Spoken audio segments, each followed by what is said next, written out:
What's up guys, I hope everybody's doing well. Today a little bit of a break with the lights. Now I got a very exciting product for you guys to see here because every production company needs a monitor and one can never have enough monitors, right? So today I'm reviewing the OSEE Mega 15S. This is a field monitor, 15.4 inch, 10-bit production monitor. So my approach demonstrating this product is just like you are here side by side unpacking this monitor and testing with me. So I'm gonna show you guys here every single feature, and besides that, there are many videos previously made on YouTube, but I promise you that I'm not going to waste a single second of your time. And I'm also going to be showing you guys here things that I haven't seen in the other videos.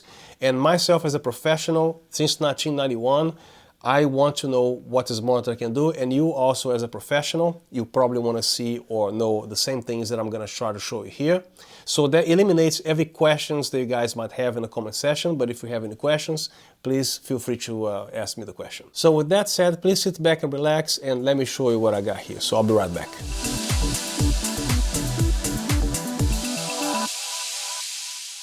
Another thing in this video that's different than every other video they watch is because I guess people don't seem to care to update the firmware. This one is running a brand new latest firmware as of June 2025. This is the firmware 11. So I actually have to relearn everything here regarding this joystick because the position and everything, how you operate, changed. So you might as well want to watch this video with the new firmware. And a full disclaimer, every video that I do on YouTube is unbiased regardless of what happens, and they sent me this monitor for me to test and review, and of course I get to keep the monitor just like every other product that you see me review on this channel. However, as of 2025, I do charge a fee for my time because my time is limited. My fee is limited only for my time here to set up all the slides and do the filming, editing, B-roll, and that's pretty much it. This video is not sponsored by OSEE regardless. I don't get paid to say anything. All my words and opinions, they are my own, and all the pros and cons on this monitor will be shown to you. And there's no such thing as approvals or OSEE sees the video first. No, you guys are watching the video at exactly the same time as OSEE might be watching. Most of the items that I review on this channel are lighting, as you guys know, but when it comes to monitor, especially this one here, I was extremely interested in this monitor because of the size and its features and what it can do. So I actually waived the fee for this particular video. There are a lot of things that I want to cover here, so if you're the type of person that wants to know all the nitty-gritty little specifications, I'm going to leave several screenshots right here so you can actually pause the video and see them at any time.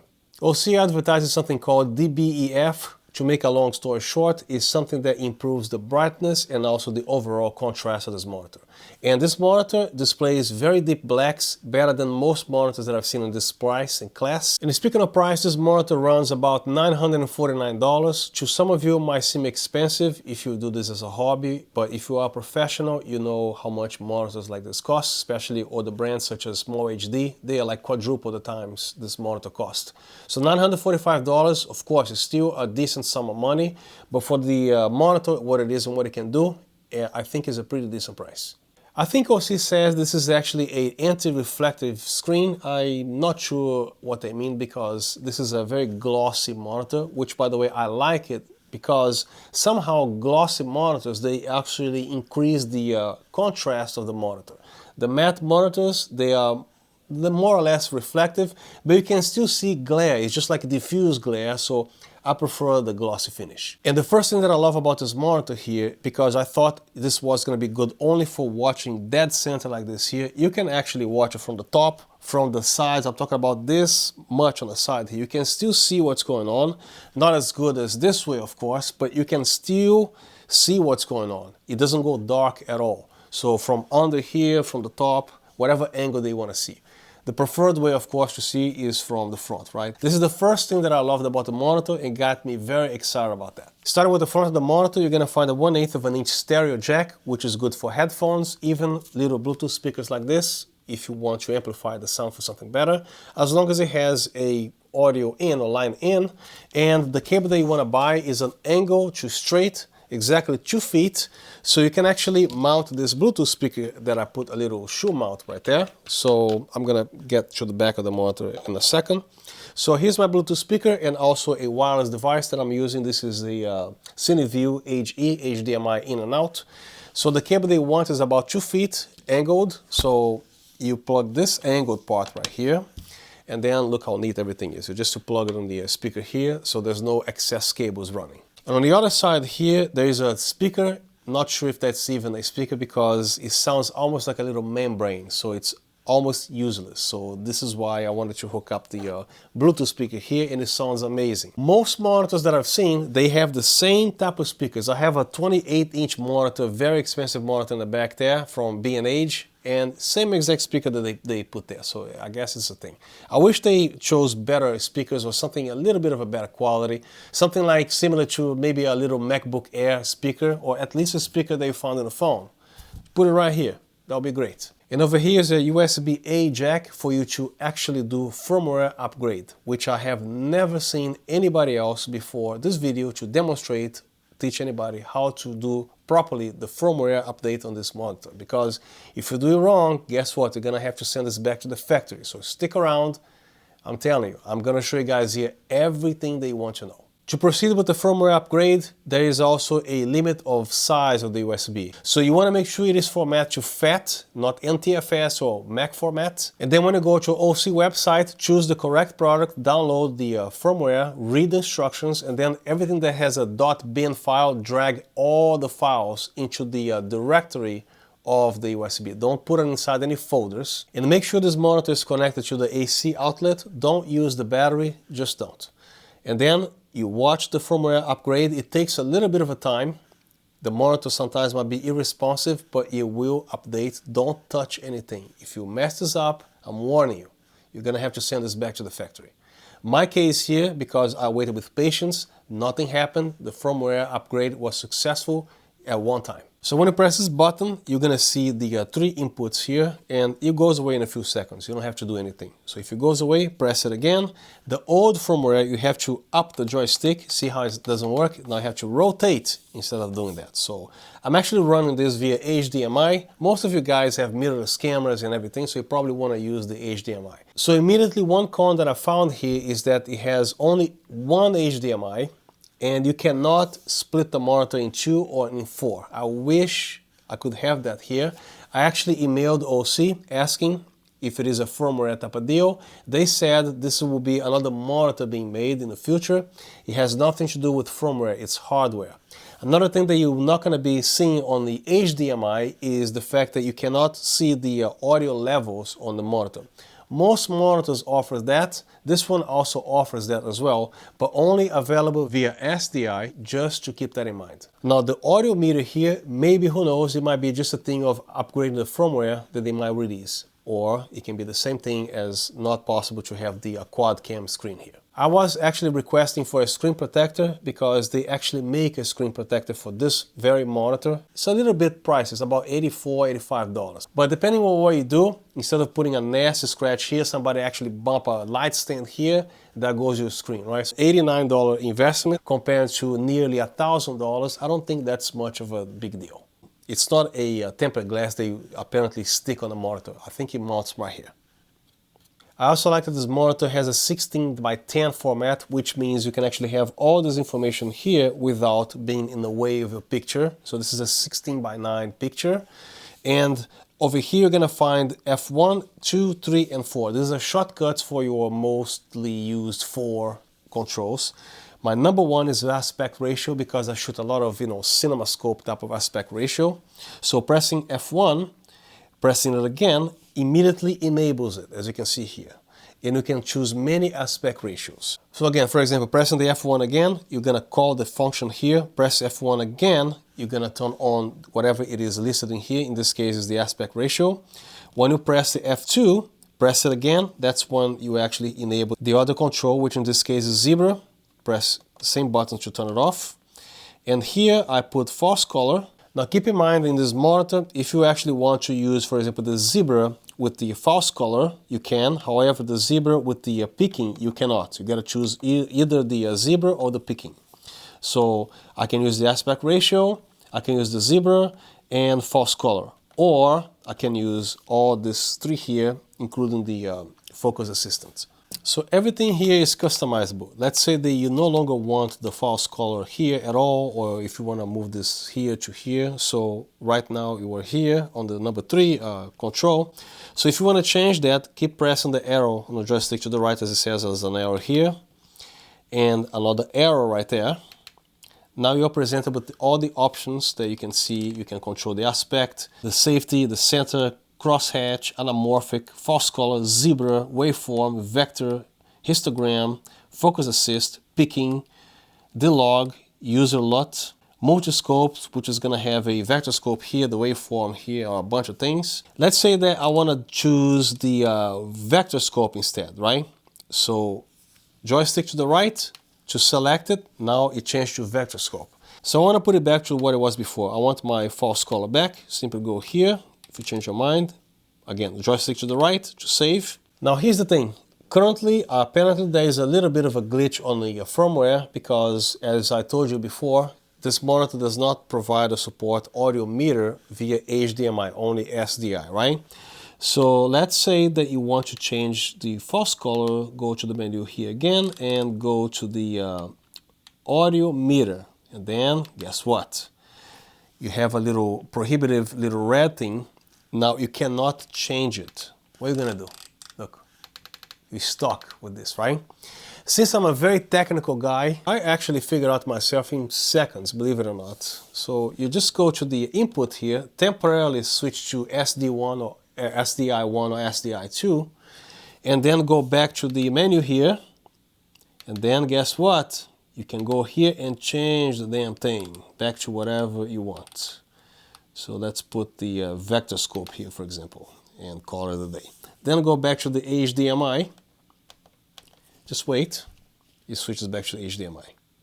Just in case you happen to be stuck with this, you know what to do. I'm not sure if they are aware of this bug going on here, and this is the firmware 11. I'm not sure if the same issue was present on a previous version, firmware whatever that was, because I don't think we can actually downgrade. But I'm pretty confident this type of matter here can easily be solved with firmware updates. The only thing that they told me that this monitor cannot do, firmware-wise, is to have a split screen here. Other than that, I think everything can be fixed. You can also zoom in if you want, pressing the joystick up, then this appears, and then up again, 4x. To get out of here, press it down, and it's out. Another thing that I love about this monitor, it has a built-in mount on the back, which you can mount this monitor into a C-stand, or depending on what kind of light stand that you have, you will also mount there as well. And check this out. You don't even need to mount this monitor. If you want to put it on a desk like this, it just stays like that. It does not fall. It's just held by this here. You can easily carry the monitor by holding it here, and this whole thing is also made of metal. You can also fold it if you want to. So here's how easy it is to mount this monitor on a C-stand. It drops perfectly. I can see the C-stand spigot right there. And there you go. This can also move if you need to adjust it in case your V-mount battery extends out here. So you just pull it out and it will easily make the turn. This entire thing is made of metal, including this here. So here's the back of the monitor. It comes included with this cheese plate, which you can also choose to install here, here, here, or there. And I already attached some shoe mounts right here, as you can see. It features 6 1/4-20-inch threads, 2 on top and 4 here, and also a 3/8 thread. Over here you have 3G SDI BNC ins and outs, a set of 2, and a single HDMI port, no HDMI outs. Over here is a USB-C for calibrating your monitor. This monitor features a software built inside. It comes pretty good out of the box, calibrated, but if you want to calibrate, you have to use a particular probe that this thing likes, and OSEE and B&H can definitely recommend you the right one. But I try to use this Datacolor Spider X Pro, which as you can see is a USB-A. I do have an adapter, but either it doesn't like the Spider X at all out of the monitor, or maybe the adapter is actually causing a problem here, right? So in this case, I didn't try this yet, but I'm assuming I can do it via the computer. All you need is a laptop, download the software. So one end goes on USB on your laptop, the other end from your laptop goes into the USB-C, and you will be able to calibrate. Again, I'm not sure if that's gonna work with the Spider X. And over here, the V-mount is simply a D-tap that you can actually disconnect and reconnect. It has nothing to do with the AC circuitry right here. And via DC, it accepts voltages from 11 to 17 volts. Most V-mount batteries, they have a maximum output of 16 point some volts. Now, I would not recommend you to power this on with the V-mount attached with this cable plugged in here plus the AC plug. So choose which option do you want. If you want AC, remove the V-mount battery. If you want DC, remove the AC cable. And depending on what country you live, if you live in India, which is a 240 volts, you're covered. And if you live in the US and Brazil, which is the voltage is 100 to 110 volts, you're covered as well. This automatically switches to the proper voltage. Hopefully you can see this here, and OSEE advertises that this monitor consumes about 22 watts of power, and I found that it is actually, quite a bit more, depending on what kind of brightness you are, from the 1500 nits, which is number 10, I believe. So to access the menu, joystick down. Before, on the previous firmware, this used to be on the bottom, just so you know. And then you rotate the joystick, and then let's go to the brightness.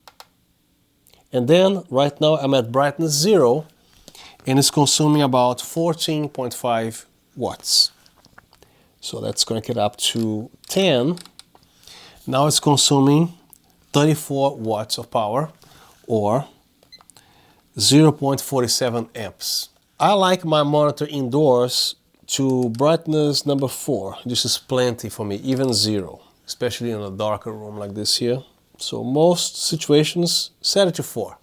Now it's consuming 16.4 watts. So most of you guys know a V-mount battery, a gold mount battery, or even a Sony NPF battery they go by watt hours, right? So to simply explain that, what is a watt hour? Let's say that your whatever device that you utilize with this battery is 100 watts, and you have a 100 watt V-mount battery, for example. The runtime is going to be exactly 1 hour because of the 100 watt hour.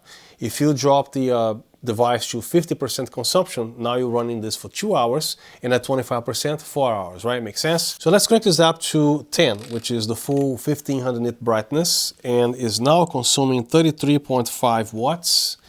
And let's pretend this is a 99 watt V-mount battery. So 99 divided by 33.4 or 33.5, you can run this monitor for 2.9 hours. Now if you crank this down to like 4, now it's consuming 16.4 watts. So 99 divided by 16.4, you can run this monitor for about 6 hours. So obviously there's a power switch on the back, which means when you turn it off, regardless what you do with the front power button, the monitor is not going to turn on, right? But just so you know, I found that the V-mount connection is completely different than the AC connection. So the behavior is a little bit different. So as long as the battery is here, you can actually temporarily put the monitor on standby or screen off, but you didn't necessarily shut off the monitor. So if you leave your V-mount battery here, it's going to drain to a state that, it could damage your battery, right? Another thing that I want to measure here, for example, right now I have the monitor connected via AC. I want to see if there is any current flowing on the negative and positive terminals right here. So right now, nothing. So what if we do the other way around, to install the V-mount battery here and have the AC connected at the same time? That I can't tell because you're going to have to split the circuit here. So I highly recommend, because of what I just described, to power off the monitor, remove the AC cable, because I don't know what's going to happen if with this battery here, plus the AC in on a board, right? Then you put your V-mount battery here, make sure this is disconnected. So I'm going to give you an example. The power now is off right here. When you try to turn on the monitor, it will not, because the power is off, right? Now turn it back on here, and then you can actually power the monitor. Okay, let's turn it off, and again, you cannot power it on. Now, I'm going to show you what happens with the V-mount battery. That's what I mean. So now, when you actually turn it off, it's off. And then you can still power the monitor.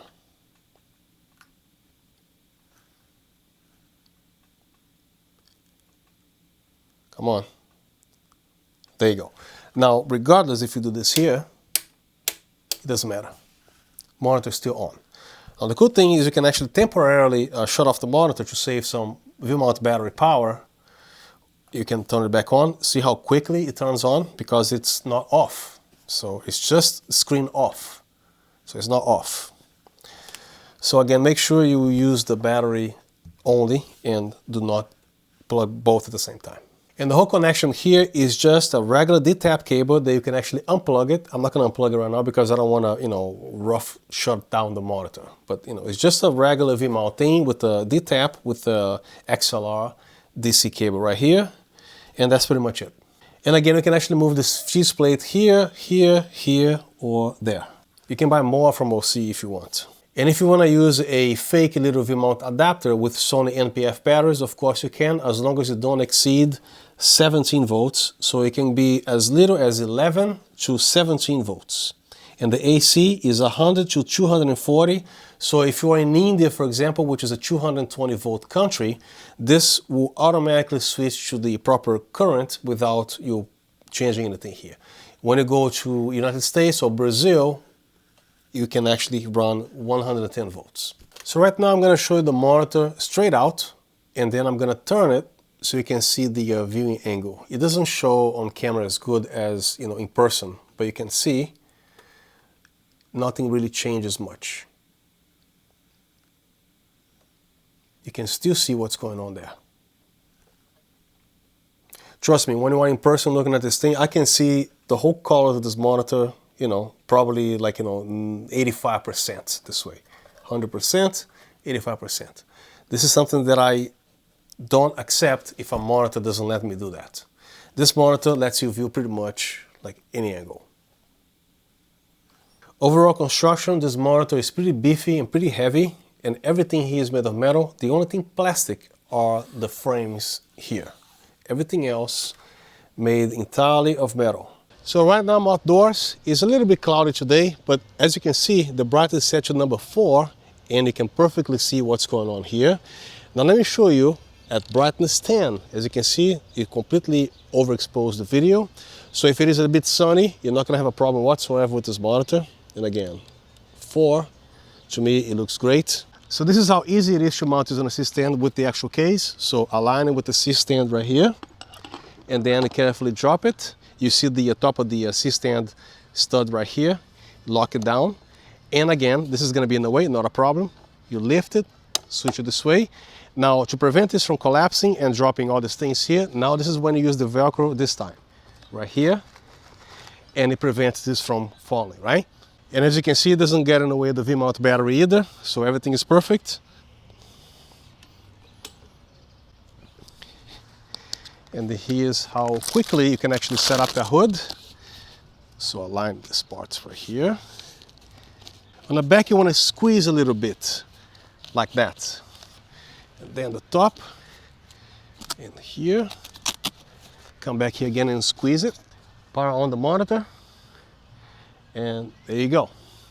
And again, this is at brightness 4. So adjust the brightness, quickly jump in here. And this is what it looks like at brightness 10. In my case, with this scenario, brightness number 5 or 4 is plenty. I can see everything. The only thing that is the case here, the monitor tilts slightly about 10 degrees this way here. So right now it's 2 o'clock in the afternoon. It's a little bit cloudy today. It's been raining here for like 10 days in a row. I'm from Pennsylvania, but here I am with the monitor being tested outside with and without the hood, but still being outdoors is still bright than indoors, right? So right now at number 4 or even at number 0 brightness, I still can see everything fine. So if it is rather sunny, all you have to do is to brighten this up to number 10, which is plenty of brightness here. Right now it's actually very bright to my vision here. I mean, it's nice, but you don't need all that brightness right now. So at number 4 or 5 is ideal for this condition here. Again, if it is sunny, just crank it up to 15. There are other videos on YouTube showing you the monitor on full sunny brightness, and it's definitely not a problem.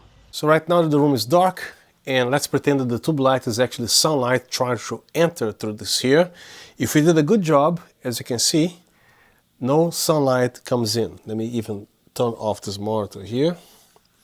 Nothing inside the box.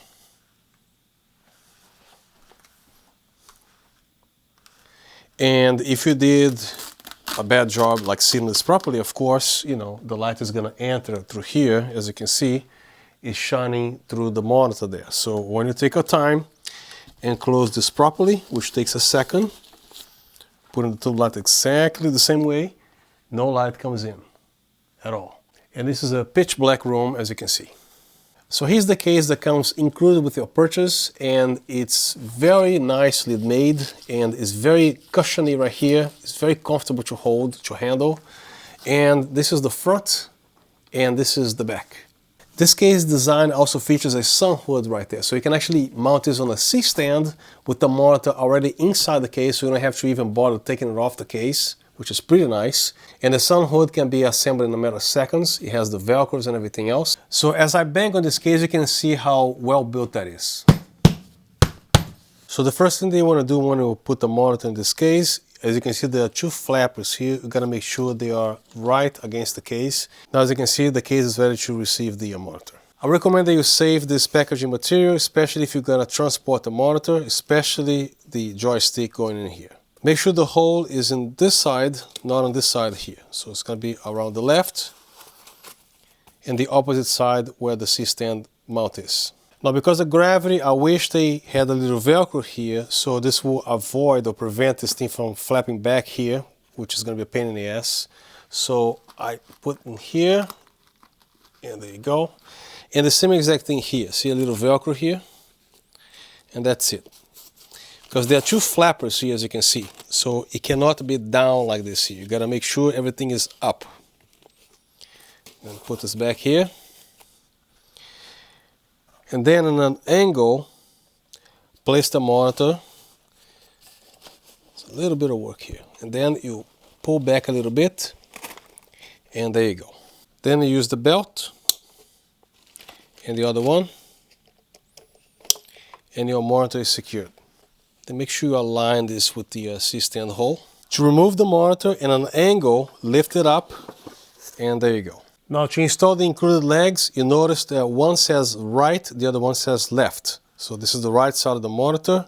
You want to install it this way here, and it sits right there perfectly. This is the original screw that comes with the unit, and you can simply tighten it with your fingers. There's no need for a screwdriver because once this is tight, it's tight enough, this is not going anywhere, okay? You can tighten a little bit more if you like. I actually came up with this here, which is a lot better. This is actually a larger knob, and I actually put this little washer in between so I don't scratch the monitor, the sides here, you know how I am. And then you just do that. It's a lot easier. And again, no screwdriver needed. This is not going anywhere, doesn't shake, doesn't rattle, perfectly. Same thing with this. This is the left side, and this whole block faces down. If this thing somehow doesn't want to thread, it's because you kind of put this wrong, you know, something like this here. Just don't force it. There's only one way. There you go.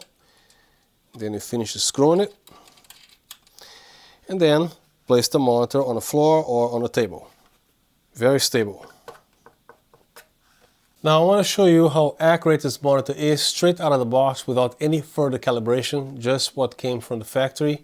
I know it's difficult to see on camera because, first of all, the exposure is wrong. I actually have to change my aperture or ISO right there. I'm going to do that later. But in person, looking at my iPhone, looking at the back of LCD display on my camera, the colors are pretty much spot on by 97%. I can see here with my own eyes, this is actually reproducing exactly what I see on my phone. Right now the monitor is at the brightness setting to the lowest, which is 0, and right now I changed the exposure to f8, and this is what you see as good as I can here to show you. It's not going to be the same as seeing this in person, right? But I just want to show you how accurate this monitor is. And let me blow this up a little bit here. So as you can see, the colors here, it's pretty much what you see here, what you see there. When I plug my R3, the same exact thing that I see on the LCD display is pretty much satisfactory enough, is the same exact thing that I see here.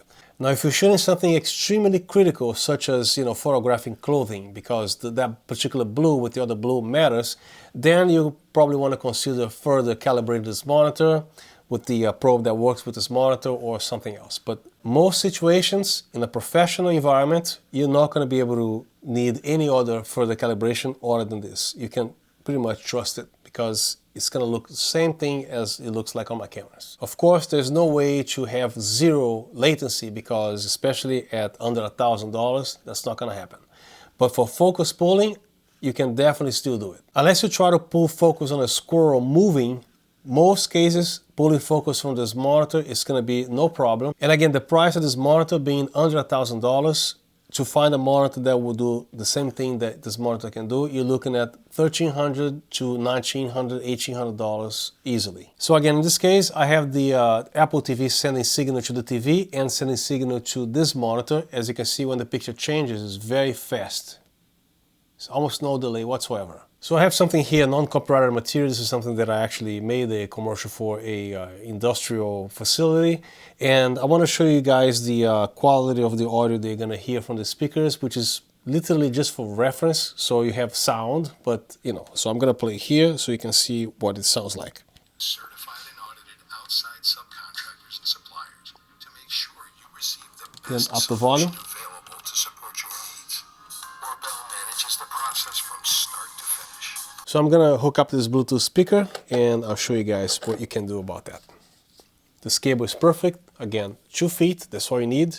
The angled part goes on the actual monitor here, so you can actually make a clean turn. Make sure your Bluetooth has line in, and now hear the difference.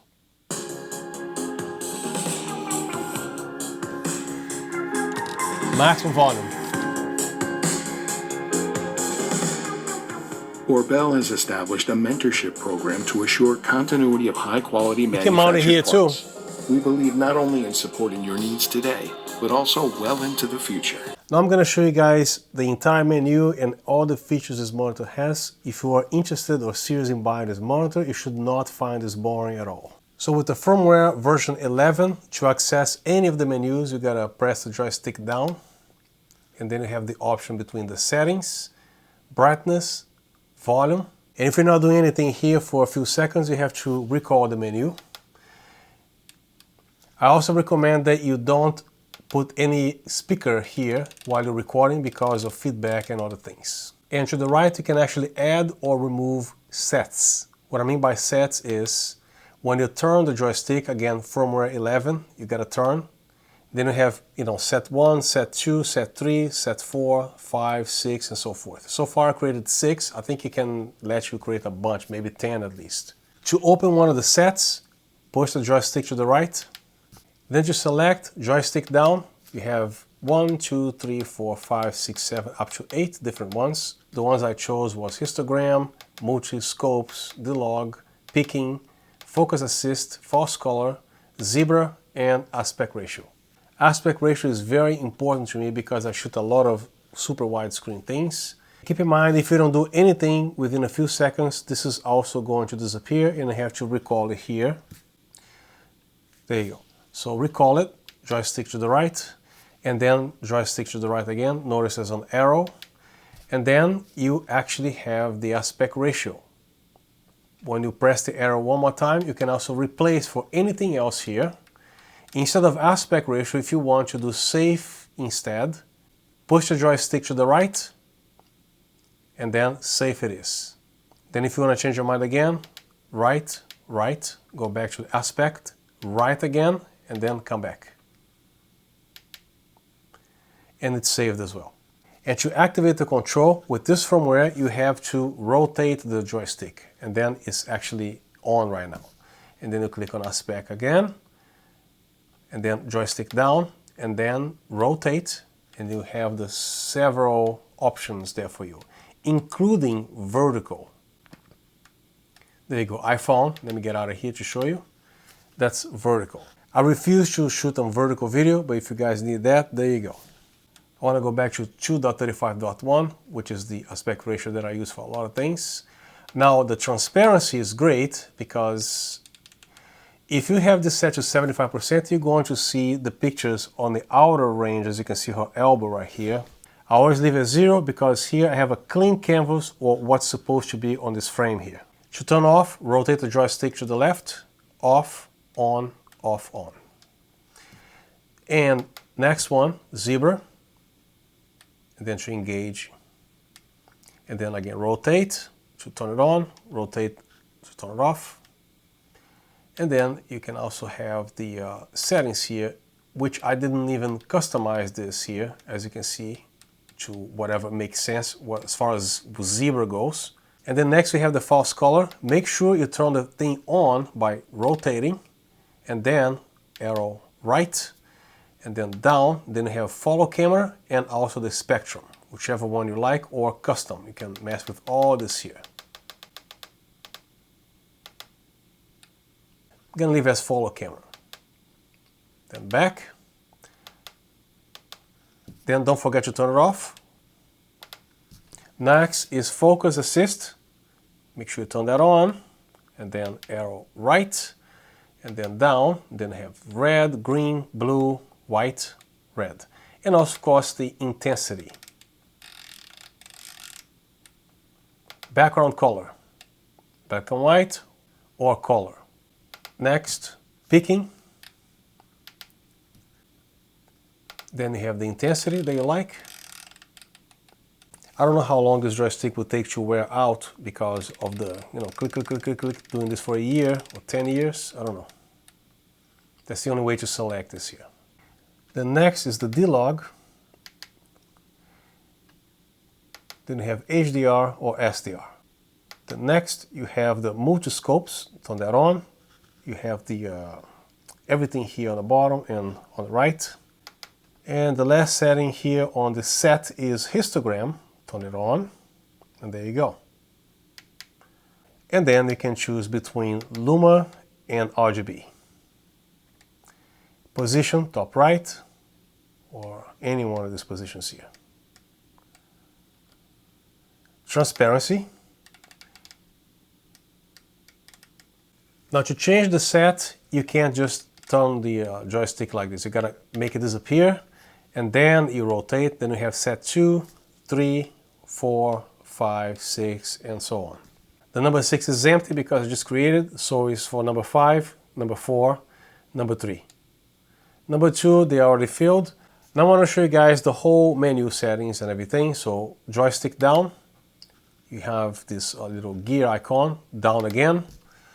And then you have the display rotate, which you can actually rotate this way or back to 0. You can also mirror for teleprompter or whatever it is they need. And here you have some guides like back or switch up and down or adjust, which is rotating this here. So press back. Next is probe location. And before LUT and after LUT. You're gonna find this information in the manual, which I'm gonna stick right here for you to take a look. I'm not sure what that is, or I don't care about that. And again, reminding you that you cannot go up and down on a joystick, nothing will happen. The previous firmware, yes, that's how it was. Now you have to rotate, not move up and down. Next we have status display. You gotta rotate the thing, then right. Right now there's nothing. You can have the battery displaying only, or all the information here, your HDMI or input SDI, whatever, frame rate, and also whatever information that you chose previously on the menu. And keep in mind, if you are on high definition, you can go all the way up to 60 frames per second. If your input is 4K, you're gonna be limited to 30 frames per second. Next is the input range. Then you have the auto and all these numbers here.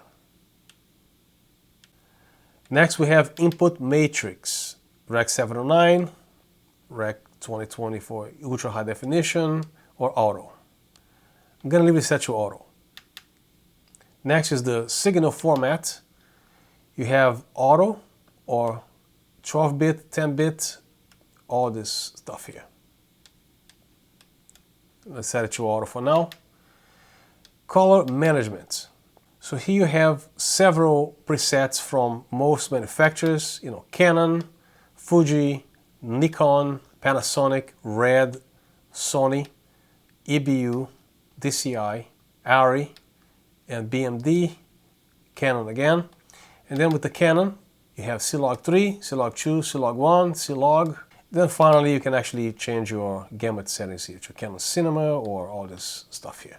And next we have the load user LUT, which you can also load from your USB drive. This is what they call the U-Disk, is a weird Chinese way of speaking of USB drive, thumb drive. It's called the U-Disk for some reason. So if you don't know what U-Disk is, now you know. Just put the damn USB here, good to go, and load your LUTs. I actually Hate LUTs, I don't need LUTs, and I think they suck, and I don't need any help with LUTs. So I'll leave the image be all, the way it is as a C log, for example. Next, we have the monitor information with the firmware, serial number, and all that stuff here, the model. Then we have the language, Chinese. You can do English or 这个名字怎么发音 Chinese. This one you gotta be careful. If you confirm, you might be in Chinese, so make sure you hit cancel. And then advanced setup. You have the execute factory resets. Again, be careful this here if you actually customize the whole monitor. Make sure you hit cancel.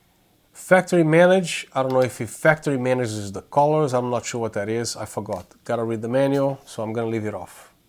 Now, color calibrate.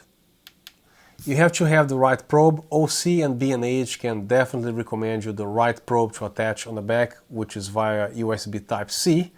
I'm gonna hit cancel because if you hit confirm and you have the probe that it doesn't like, you're gonna have to unplug the monitor and restart the monitor again. So I'm gonna hit cancel and back. Then the helper display just displays boot prompt on or off and the operation aid on and off. So since I know 99% of what this monitor can do, I set it to off and back. And that's pretty much it for the menu. Now to exit, press left. And again, pressing down, you recall this whole thing here. So audio, brightness, the settings, add or remove sets. And then when you press the F1 button, for example, right now I'm on set 1. So the 4 primary ones are gonna be, the aspect ratio, the zebra and everything. Now when you press here and don't do anything for 4 or 5 seconds, they're gonna go away. Simply press F1 again, for example. And then pressing it again, you can actually activate, for example, this is the aspect ratio. F2, it's gonna be the zebra, which you can actually use at the same time. Now the false color, as you notice, is going to cancel the zebra because apparently you cannot use false color and zebra at the same time. So pick one. And you can also use the focus peaking at the same time you are using the false color. And to turn everything off, just press the buttons again here and everything is off. All right, so here's the screen protector. It comes in this very thick, nice cardboard package here. And inside, everything is properly wrapped with the bubble wrap. And the screws are rolled right here on the side, which does not touch the acrylic. And here it is. Look how thick this thing is. This is at least, I would say, 4 millimeters thick. There's 4 holes that attaches to the monitor. So you have to peel it off very patiently so you don't rip the paper. And make sure you wash your hands so you don't put fingerprints all over the place here. Then peel the other side. Of course, you gotta make sure your table is soft, like this one here is, or a paper towel or something. You don't wanna place this on a hard surface. Next thing you wanna do, I have this awesome dust blaster. I'm gonna be putting the link on the description if you want. This is much better than a can. Next, insert the 4 screws included with this package. 1, 2, 3, 4, and you're done. So mistake number 1, I did this wrong. Make sure this is actually going the other side because as you can see, it's getting in the way of the buttons here, somehow. And that's more like it. Now it looks right. When you screw this here, don't even over tighten, not even a little bit, because this is acrylic. So once the screw stops, you stop. It's a tiny little turn. That's it. And mission accomplished. Now this is a great investment because anyone on set who accidentally maybe bump a light stand here, there goes your screen, like I just did now. And this is gonna save your monitor, so it's an $89 investment against a $949 investment. So you tell me. Now to clean the surface, the first thing that you wanna do, and I'm actually a professional at this, you use a feather duster. Then if you have one of these, and I actually use rubbing alcohol. This is the regular 70%. You don't need the 91%, and I don't recommend it. It's too strong. And it's very important that you have a spray because it evenly applies the alcohol to where you want. I'm actually experienced with this, so I'm gonna spray directly on the actual surface. That's all you need. And then I'm using my softbox to be against the light so I can actually see what I'm doing, so I can see the reflection there. And then you clean your acrylic, nice and safe with a very high quality cloth. I'm so happy that they offer a screen protector because I screen protect everything that I can possibly protect. And I see no scratches, and this thing is like immaculate clean. That's how you clean screens. So that's the end of the video. I hope you guys like what you saw here. If you want to like, share, and subscribe, I would really appreciate it. And if you have any questions, please feel free to drop them down in the comment section. I'll respond to everything that I see there. So once again, thank you so much for being here, and I'll see you next time.